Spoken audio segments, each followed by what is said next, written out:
Bueno, ahora sí, arrancamos.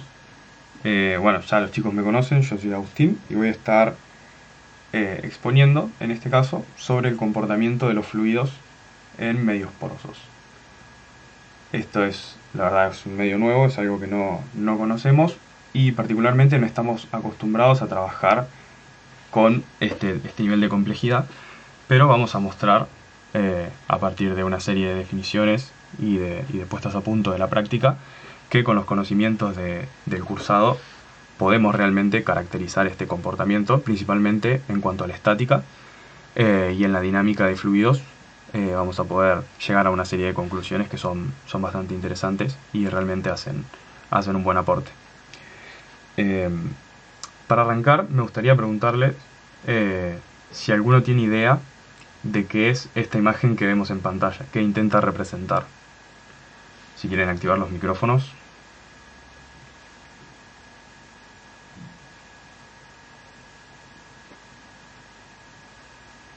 Yo más o menos tengo una idea de, no sé, pero es de otra materia, pero sería como un montón de moléculas, ¿o no?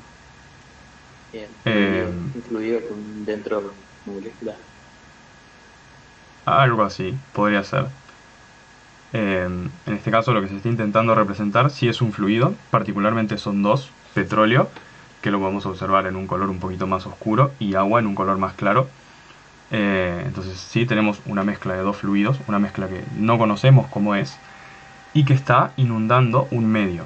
Este medio que nosotros estamos viendo acá es el famoso medio poroso, donde notamos en este color marrón oscuro los granos de la roca y en este color clarito un material que mantiene unidos a esos granos. Entonces este va a ser nuestro punto de partida. Nosotros vamos a intentar llegar a reconocer cada aspecto de este esquema que estamos viendo y saber cómo se va a comportar esta mezcla de fluidos, tanto en su distribución y su comportamiento estático como en el momento que se dé el transporte. Si arrancamos, lo primero que mencionamos es este medio poroso que, bueno, como acabo de decir, deriva de rocas, ¿sí? Este tipo de rocas particularmente son de origen sedimentario, las que nos vamos a interesar nosotros, pero también hay rocas del tipo ígnea y metamórfica que se pueden comportar como rocas reservorio. Nosotros llamamos roca reservorio a las rocas que contienen hidrocarburos.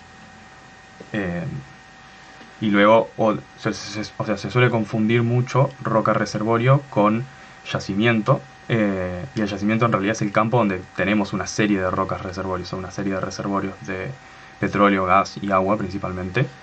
Y bueno, nosotros nos vamos a concentrar en este momento en lo que es la roca. Como acabo de mencionar, nos vamos a quedar solamente con las rocas de origen sedimentario y particularmente vamos a presentar la subclasificación, que es según la composición química. Nosotros vamos a tener rocas clásticas, que son rocas granulares, que se suelen estar unidas unas a otras. Eh, y vamos a tener por otro lado rocas carbonáticas, o sea, calizas, las que se suelen llamar calizas, eh, que van a tener diferentes propiedades una de otra. Dentro de las clásticas nosotros tenemos diferentes divisiones, pero nos vamos a quedar con las areniscas, que son las que mayor importancia tienen para la explotación. Y en el caso de las carbonáticas las subdividimos en calcitas, que están formadas por carbonato de calcio, y dolomitas, que son carbonato de calcio y magnesio. Y también podemos encontrar mezclas de estos dos tipos de roca. Y por ahí podría parecer que no es tan relevante esta diferenciación entre entre principalmente los tipos de rocas sedimentarias y la composición de las carbonáticas, pero en realidad nos vamos a quedar con esta composición para detallar cómo se va a comportar o cómo va a ser esa estructura porosa dependiendo del tipo de roca que tengamos.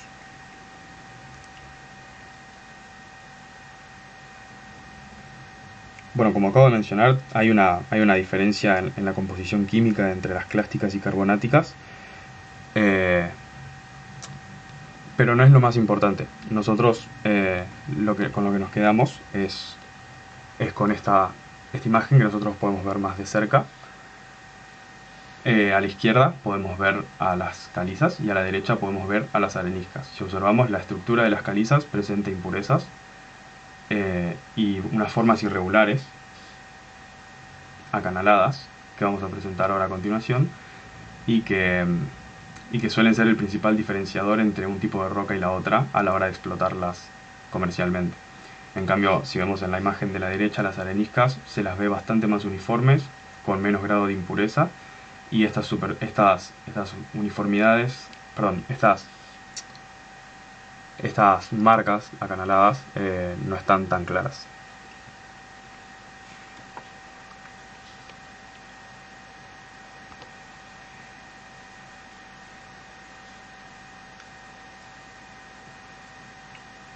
Ahora vamos a pasar a hablar de, si hiciéramos zoom en cualquiera de las dos imágenes que habíamos mostrado anteriormente, podemos observar esto, que es la imagen del inicio de la introducción, pero sin los fluidos que están inundando. En esta imagen nosotros podemos observar a los granos de arena, al material cementante que mantiene unidos a estos granos, y una especie de huecos. Estos huecos son lo que nosotros denominamos poros. Estos poros son una consecuencia lógica del empaquetamiento de estos sedimentos. Y nada, básicamente son un espacio hueco dentro de una unidad de volumen de roca que está parcialmente cubierta por grano y parcialmente por este espacio hueco. Estos poros son en sí son galerías de sección variable, son rugosas, permiten el almacenamiento y la distribución de el almacenamiento, perdón, y el transporte de los fluidos, y son allí donde nosotros almacenamos justamente el petróleo, y lo que buscamos hacer es que estos poros nos permitan el transporte del mismo.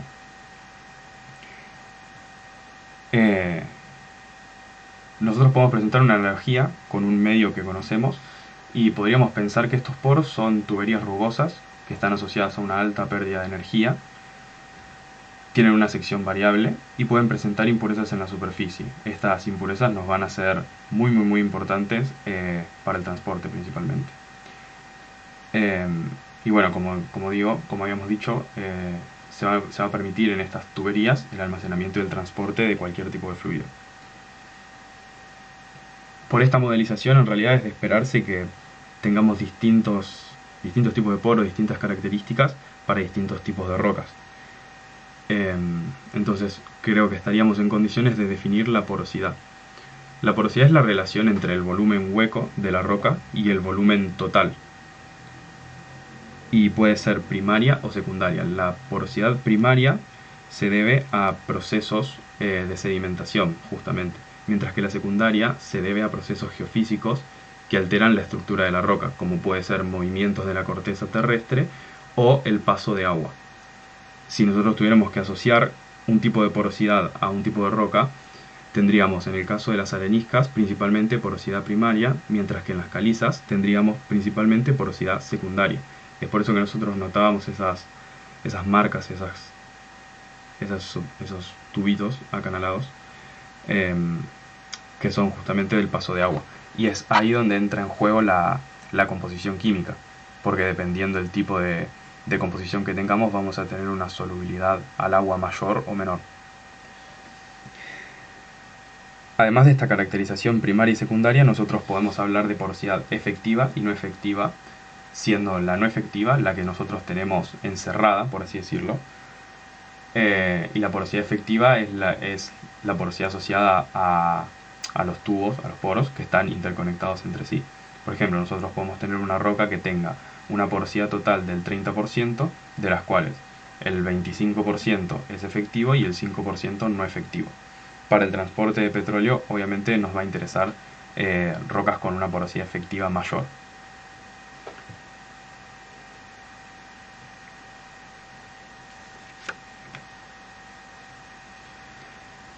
Si pasamos a hablar de los fluidos en nuestro reservorio, vamos a encontrar tres fases que están bien diferenciadas. Vamos a encontrar, por un lado, agua y petróleo en mayor porcentaje de abundancia y gas en menor porcentaje de abundancia.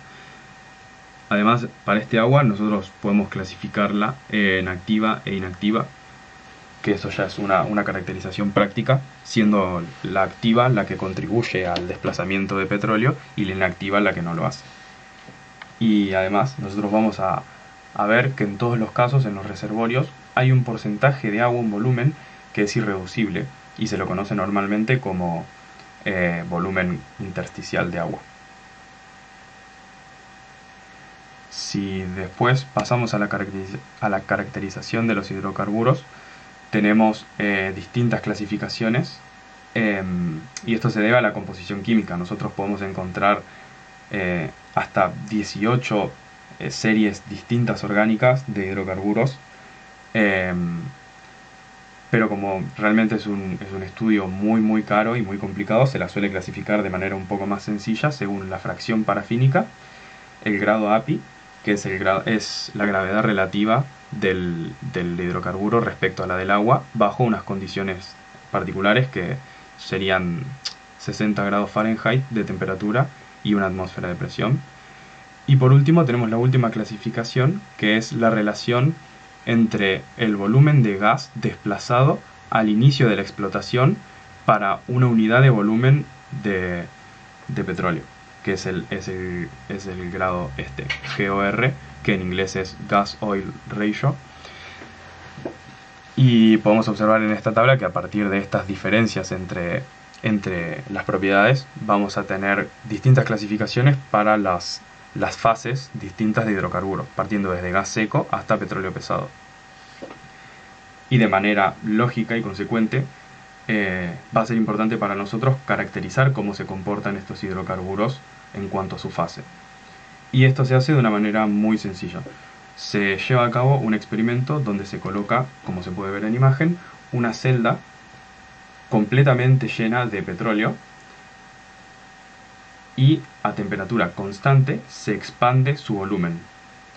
Este volumen se expande, como acabo de decir, de manera isotérmica hasta que aparece la primera burbuja de vapor. Y se observa que la presión se mantiene constante hasta que tenemos la última gota de líquido. Y después, una vez que se evapora esa última gota de líquido, el comportamiento es de vapor, que es el conocido por nosotros en la materia. Si observan en la gráfica, van a identificar una serie de puntos que se corresponden con cada etapa del experimento, siendo el primer punto el que corresponde con todo líquido. A este punto se lo denomina punto de burbuja, a este punto se lo denomina punto de rocío y este es el punto donde tenemos todo vapor. Si nosotros agarramos y repetimos este experimento a distintas temperaturas, podemos armar este diagrama 3D de presión, volumen y temperatura, donde notamos que hay una relación, o podemos correlacionar los distintos puntos de burbuja y puntos de rocío, formando las líneas de burbuja y líneas de punto de rocío, respectivamente, donde entre medio nosotros vamos a notar que tenemos una mezcla de gas, mal llamado gas, que en realidad es un vapor. Un gas suele ser el gas ideal en realidad, pero bueno, a efectos prácticos lo llamaremos gas. Notamos una mezcla de gas y líquido cuya variación de volumen en el experimento depende de la temperatura, porque a medida que nosotros aumentemos la temperatura, las propiedades justamente de este gas y el líquido se van a asemejar, y acá observamos en el experimento llevado a cabo para 100 Fahrenheit que no hay diferencia alguna en el comportamiento entre el líquido y el gas.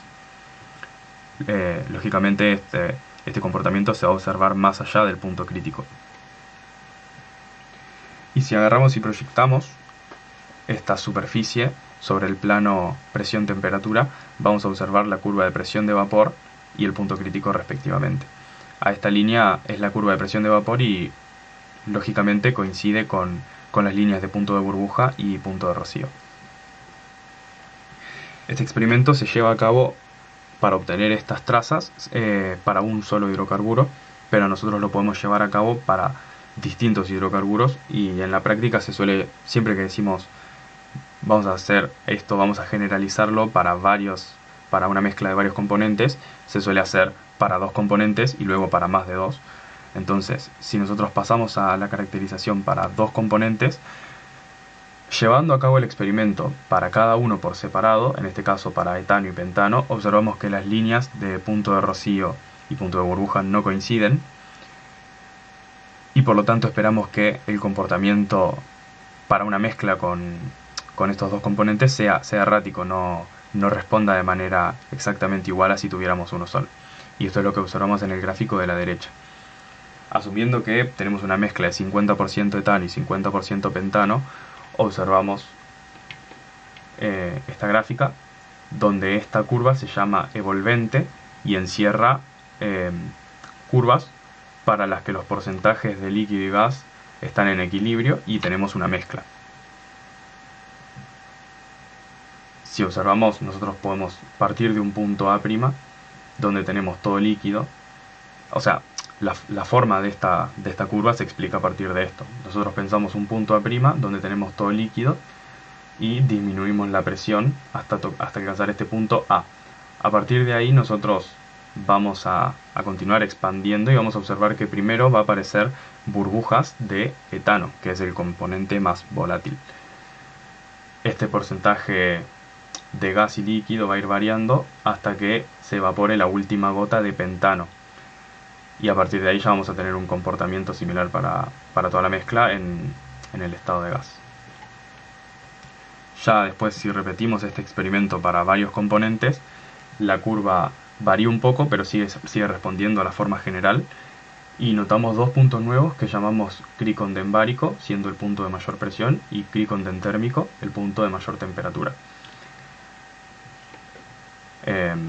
Este ancho de la curva, perdón, este ancho de la zona bifásica va a depender de las diferencias de las diferencias químicas entre los componentes de la mezcla. Y si nosotros agarráramos y situáramos estos tres puntos A, B y C, podríamos asociarlas a un tipo u otro de reservorio, siendo A un reservorio de petróleo, B un reservorio de gas condensado y C un reservorio de gas puro.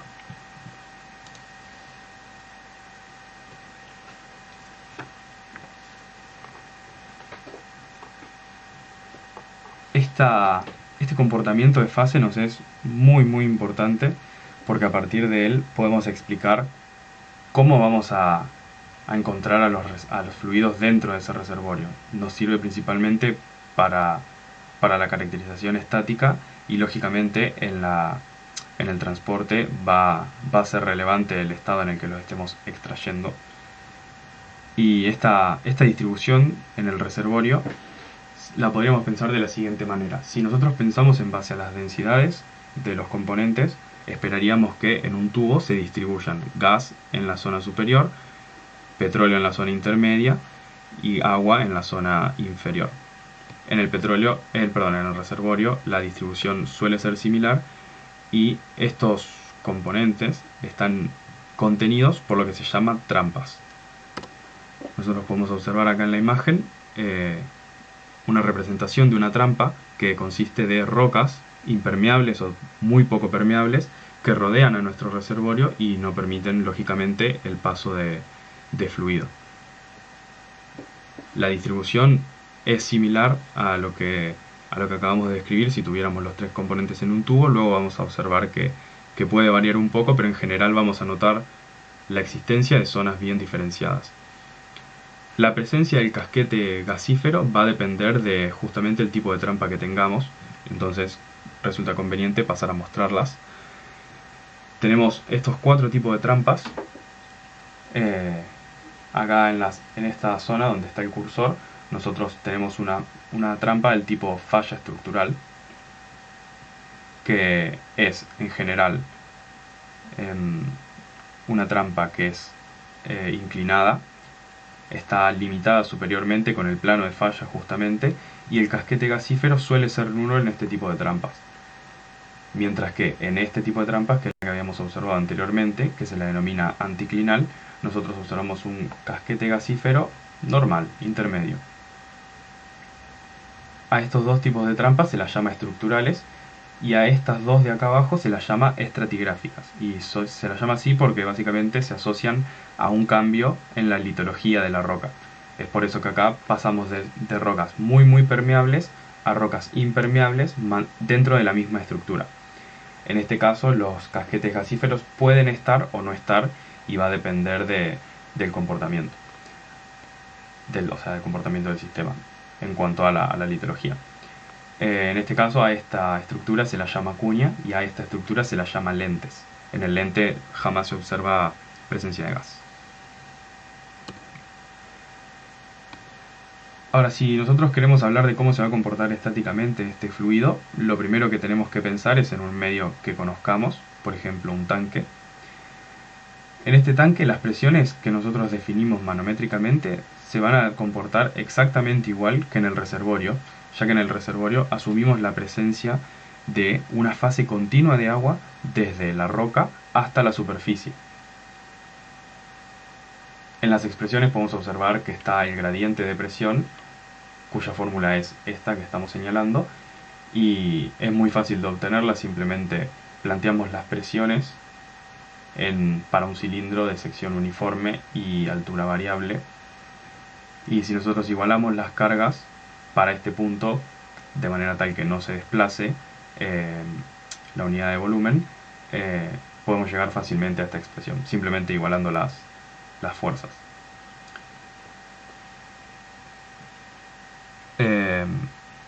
Bueno, como decía, el comportamiento suele ser muy similar en cuanto a la presión, pero podemos observar casos en los que la presión que medimos varía. Es decir, podemos encontrar presiones mayores o menores. Y esto se debe a la posible presencia de capas de rocas impermeables que justamente permitan o no permitan el paso de agua en esas zonas y explican nuestra variación de presión. Podemos observar en este gráfico el gradiente típico de presión, que es el de hidrostática que nosotros conocemos, y las posibles variaciones de sobrepresión o subpresión que explicaba anteriormente.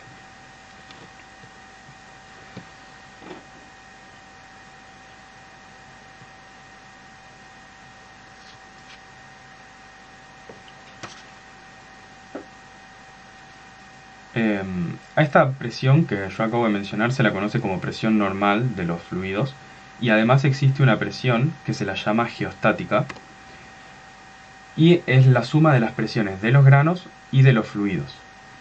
Esta presión tiene una particularidad, que es que se conserva para un punto en el reservorio, es decir, a medida que nosotros variamos la presión del fluido por la explotación propia del reservorio, aumenta la presión de los granos, porque por definición nosotros conocíamos que la presión es una cantidad de fuerzas aplicadas sobre una sección determinada, y si nosotros justamente comprimimos esa sección y tenemos una mayor cantidad de fuerzas aplicadas para la misma unidad de volumen, bueno, vamos a observar un incremento de esa presión justamente. Y por lo tanto esta presión geostática se va a mantener constante. Acá en el gráfico podemos observar los gradientes de presión hidroestática y geostática, cuyo valor de geostática tiene un valor típico de 22,6 kilopascales por metro, y las presiones hidroestáticas van a variar y ahora las vamos a mostrar a continuación. Estos son los valores típicos de variación. Notamos para el agua un gradiente de entre 10 y 12 kilopascales. Para el gas tenemos entre 1 y 8 kilopascales, y para el petróleo tenemos entre 7,9 y 8,1 kilopascales. Este gradiente nos va a ser bastante importante porque nos permite diferenciar el comportamiento ahora sí, entre lo que sería el reservorio y un medio que nosotros conocemos, porque para el reservorio es sumamente importante poder contextualizar el entorno bajo el cual estamos analizándolo. Y eso lo vamos a mostrar con esta diapositiva, donde nosotros vemos a la derecha un tanque, por ejemplo, donde nosotros tenemos aislado ese tanque, justamente tenemos simplemente inundado en la zona inferior con agua, luego petróleo, luego gas. Este casquete de agua lo podemos obviar, asumimos que acá existe una tapa que no permite el paso de agua, porque si no, lógicamente se iría hasta el fondo. Y de este lado tenemos el reservorio, como habíamos dicho, está rodeado completamente por agua, y luego tenemos la distribución típica que habíamos mencionado. Si nosotros quisiéramos caracterizar las presiones en cada punto, si nosotros partimos tradicionalmente para la caracterización en un tanque nosotros vamos a ir caracterizando la presión en cada punto en este sentido, es decir, de arriba a abajo, asumiendo una superposición de las presiones, pero en este sentido. En cambio, para el reservorio se suele analizar en el sentido opuesto. Nosotros vamos de abajo hacia arriba porque tenemos que tener en cuenta esta relación de igualdad de presiones para la zona de agua y la roca que está rodeando el reservorio justamente.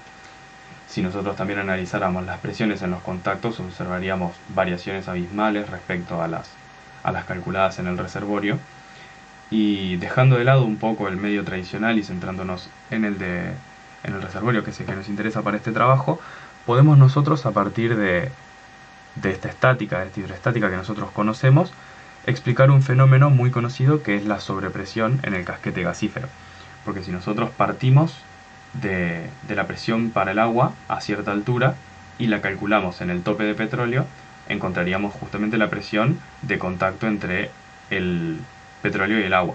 Si seguimos la misma lógica, llegamos hasta el casquete, hasta el contacto de petróleo y gas, y si continuamos, llegamos hasta el tope del casquete gasífero.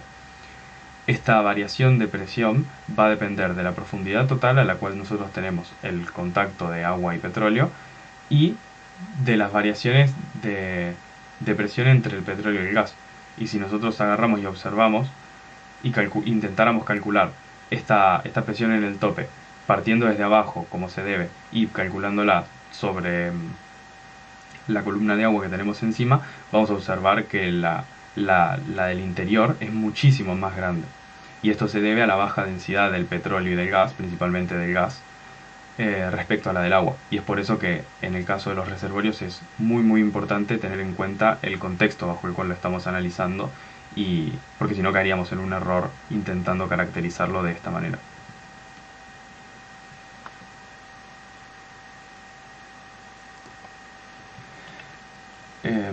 Sería imposible continuar con una caracterización de la estática sin mencionar una serie de aspectos que nos van a condicionar el comportamiento tanto estático como dinámico. Es necesario en este momento mencionar lo que son la mojabilidad y la tensión superficial. La mojabilidad es esta capacidad de un fluido a adherirse a una superficie superando la fuerza de atracción entre las moléculas propias. Por ejemplo, si nosotros introducimos la mano en un balde con agua, observamos que hay una serie de gotas que se adhieren a nuestra piel, hay una película de agua. En cambio, si metiéramos la mano en mercurio, por ejemplo, sacaríamos la mano y notamos que no hay ni gotas, ni una película, ni nada. Luego la tensión superficial es esta tensión asociada a la superficie justamente de un fluido y a las fuerzas de atracción entre moléculas también, pero que explica, por ejemplo, cómo nosotros podemos depositar una hoja sobre la superficie de un líquido, por ejemplo, y no se va a hundir. Estos dos conceptos nos van a ayudar un montón a explicar cómo se van a distribuir el agua y el petróleo principalmente en una roca, y luego en la dinámica de fluidos cómo se van a comportar esta mezcla que habíamos mencionado anteriormente. Ahora sí, en el transporte justamente. Bueno, ya los chicos me conocen, yo soy Agustín y voy a Yacimiento, y el yacimiento en realidad es el que son bueno, habiendo galerías, definido la tensión mojabilidad y la tensión variable, superficial, son rugosas, pasamos a lo que es la presión permiten el capilar, almacenamiento que la y la definimos como la distribución diferencia de presión entre almacenamiento, dos y el fases transporte que de los permiten que fluidos. se formen meñiscos. Y son Esta allí donde presión nosotros capilar la vamos almacenamos a justamente el definir petróleo, puntualmente y lo que después, buscamos pero hacer podemos es que evidenciar los su poros comportamiento a partir de nos una permitan serie de el aspectos. transporte Estos son, del en primer lugar, la superficie de que contacto. son muy caros y Si muy nosotros complicados, tenemos se las suele clasificar de una manera un mezcla poco más de sencilla. petróleo y agua y observamos cómo es ese contacto con la superficie de la roca, vamos a notar distintos ángulos que se pueden ver en pantalla, distintos ángulos de contacto de la interfase, y nosotros asociamos ángulos pequeños cercanos a cero para rocas hidrófilas, es decir, que sean mayormente mojables por agua, y ángulos de contacto altos cercanos a 180 para rocas oleófilas, que esto quiere decir que son mayormente mojables por petróleo. En segundo lugar, nosotros intentamos evidenciar la presión capilar a través de un fenómeno que se llama ascenso de fluidos por tubos capilares. Si nosotros agarramos y tenemos un tanque con agua e introducimos un tubo de diámetro muy pequeño, observamos que este agua sube. hay una relación que mientras menor sea el diámetro, más alto va a ser este ascenso de agua, y a su vez el menisco va a ser más pronunciado. Y a pesar de las diferencias químicas, nosotros notamos un comportamiento similar entre el petróleo y el agua en este ascenso por un tubo capilar. Porque, por ejemplo, para el caso de mercurio, si nosotros intentamos replicar este experimento, vamos a observar que el menisco, primero, que es cóncavo en dirección opuesta al agua, y en segundo lugar, vamos a observar que en lugar de ascender, desciende. Ahora, teniendo definido cómo es este contacto que nos define la capacidad de ser mojable por petróleo o por agua y este ascenso en un tubo, definimos lo que es la presión capilar, que se define justamente, como habíamos dicho, por la diferencia de presión entre dos fases. Imaginemos que tenemos un tubo con agua y aire por fuera. Si nosotros introducimos el tubo capilar, vamos a notar esta columna de agua, lógicamente, y esta diferencia de presión la plasmamos en esta ecuación. Nosotros vamos a tener, por hidrostática, sabemos que esta presión en este contacto es igual a la presión atmosférica y además tiene que ser igual a la presión en el tubo en ese punto. Entonces esta presión en el punto A podría ser igual que la presión por debajo del menisco más la columna de agua. Si nosotros conjugamos estas dos cosas, observamos que la presión capilar está definida como esa columna de agua, en este caso, contenida dentro del tubo capilar. Ahora, nosotros decimos que esta presión capilar se mide para dos fases distintas. En este caso es aire, pero podría ser tranquilamente petróleo. Entonces, si pasamos a caracterizar eso, nosotros llegamos a la conclusión que esta presión en el capilar depende de las densidades de ambos fluidos y de la altura de la columna de fluido que en este caso desplaza al otro, porque si nos acá nosotros estamos observando que claramente el agua está desplazando al petróleo dentro de este tubo capilar. Entonces esta presión en la interfase que nosotros vemos se explica a partir de las diferencias de densidades y claramente la columna de desplazamiento. Ahora, a esta presión capilar nosotros la podemos correlativizar con curvas y para eso es necesario definir lo que es la saturación de fase, que es el volumen de la fase que tengamos sobre el volumen efectivo, o sea, el volumen poral efectivo. Esta fase claramente puede ser agua, petróleo o gas y nos permite generalizar la relación de presión capilar para fluidos no mojables, o sea, o no mojantes y mojantes. Si a esta presión capilar nosotros la dejamos en función de la saturación, observamos curvas de este tipo. Y vemos acá dos procesos que son el drenaje y la imbibición. El drenaje es el desplazamiento de un fluido de un fluido mojante por uno no mojante, que sería agua por petróleo. Y en el caso de la imbibición tenemos el desplazamiento de un fluido mojante por de un fluido no mojante por uno mojante. Que de la ecuación de presión capilar nosotros notamos que el drenaje requiere de una variación en la presión impuesta desde fuera del sistema, mientras que el proceso de imbibición es un proceso espontáneo.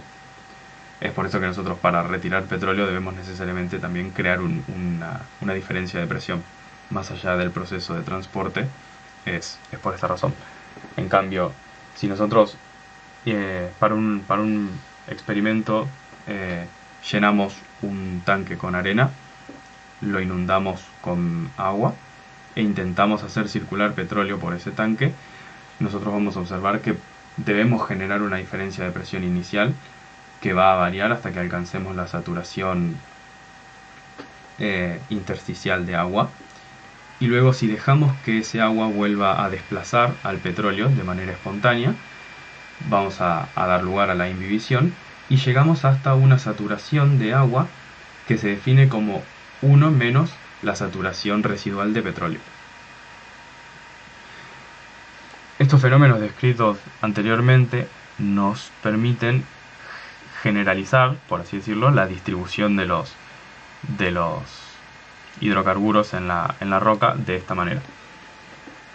Nosotros inicialmente habíamos dicho que si tuviéramos estos compuestos en un tubo, observaríamos cómo varían desde el gas hasta el agua con una fase diferenciable, plana, pero en la realidad nosotros observamos otra cosa. Primero habíamos definido que hay un volumen irreducible de agua, que lógicamente no estaría contenido únicamente en la zona de agua, por lo tanto para un reservorio gasífero tendríamos en algún punto una zona de transición entre agua y gas, y para un para un reservorio petrolífero tendríamos una zona de transición entre agua y petróleo.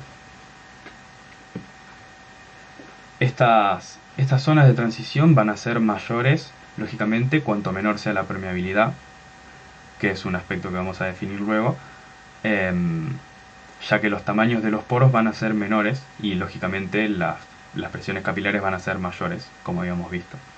Además, también podrían ser mayores estas zonas de transición cuanto mayor sea la distribución de tamaños de los granos de esta roca, que se asocia también justamente a una permeabilidad menor, que es algo que vamos a definir a continuación. Nosotros podríamos calcular la altura de esta zona de transición a partir de la ecuación propia de presión capilar para el contacto de dos fases, y observamos que es función de la saturación y de la diferencia de densidad de los fluidos.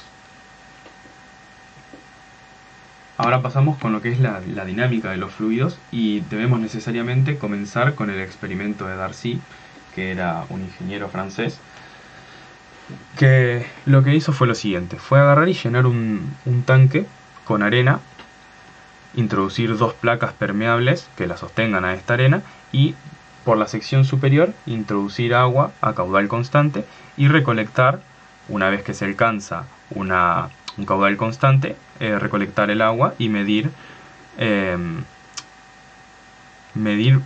justamente cuál eran las presiones en los puntos de entrada y salida de este lecho de arena, y llegó a esta relación, que para una sección constante nosotros tenemos una proporcionalidad entre las alturas manométricas del sistema y la longitud del lecho de arena.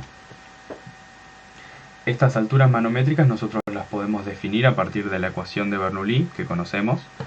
Están definidas como la componente de carga de presión y la componente de carga de altura, y a su vez podemos definir, ya que estamos hablando de Bernoulli, los potenciales de presión y altura de esta manera.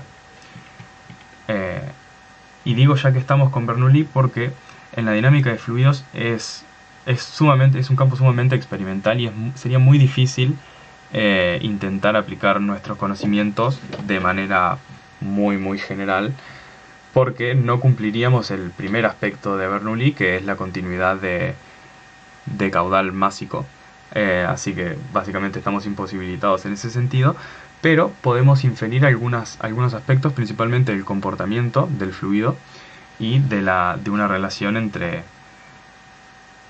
el medio y la cantidad del transporte. Bueno, nosotros definimos los potenciales de esta manera, y podemos redefinir la ecuación de Bernoulli a partir de estos potenciales. Si nosotros consideramos la velocidad inicial como nula, porque partiríamos de una condición de estaticidad, la velocidad 2 que podríamos llegar a obtener se debe asociar obligatoriamente a una variación en el potencial de presión o en el potencial de altura, o sea, en el potencial de altura piezométrica. Perdón, hoy había hecho manométrica. Y este comportamiento justamente lo que nos dice es cuál es la dirección de desplazamiento espontáneo de nuestro fluido. ¿Y por qué la podemos aplicar si yo acabo de decir que no se podía aplicar Bernoulli? Porque esta ecuación es generalizable hasta en el comportamiento de los poros. O sea, no es necesario aplicarlo para el sistema completo de roca y fluidos, sino que podríamos retirar una pequeña parte de poro y observaríamos esta relación. Otro potencial que se puede definir es el potencial de Muscat, que es la relación entre la densidad, la gravedad y la altura. y nos permite redefinir y generalizar la ecuación de Darcy de esta manera, donde esta es la viscosidad del fluido, esta es la variación del potencial de Muscat respecto a la longitud, es decir, el gradiente del potencial, esta es la velocidad de Darcy, la velocidad de recolección del fluido, y esta constante que tenemos acá de proporcionalidad es lo que nosotros llamamos permeabilidad. Es una constante que depende exclusivamente del medio y que tiene unidades que justamente van a depender del sentido en que nosotros intentemos analizar. Genéricamente estas serían las unidades donde esta constante C es la constante de proporcionalidad que había definido Darcy. Particularmente para un flujo monofásico horizontal. Monofásico quiere decir que estamos transportando una sola fase, es decir, agua, petróleo o gas. Y bueno, horizontal porque justamente no tenemos una variación de altura. La permeabilidad va a tener estas unidades, que en este caso serían de litros al cuadrado.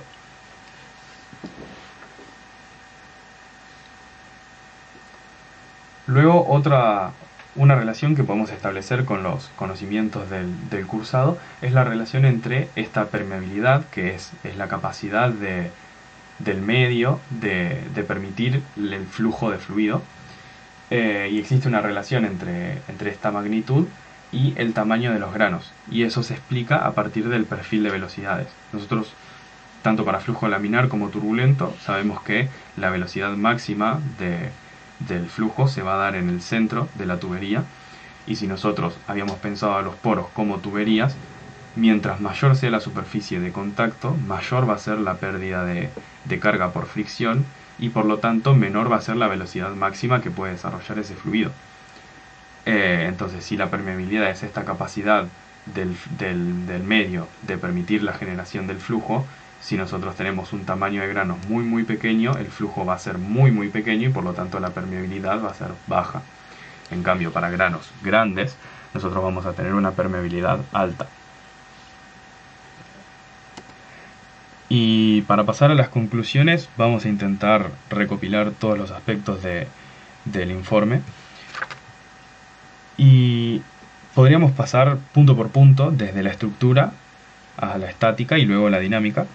Y en cuanto a la estructura, yo había dicho que era muy importante la diferencia de las propiedades entre las rocas calizas, por ejemplo, y las areniscas.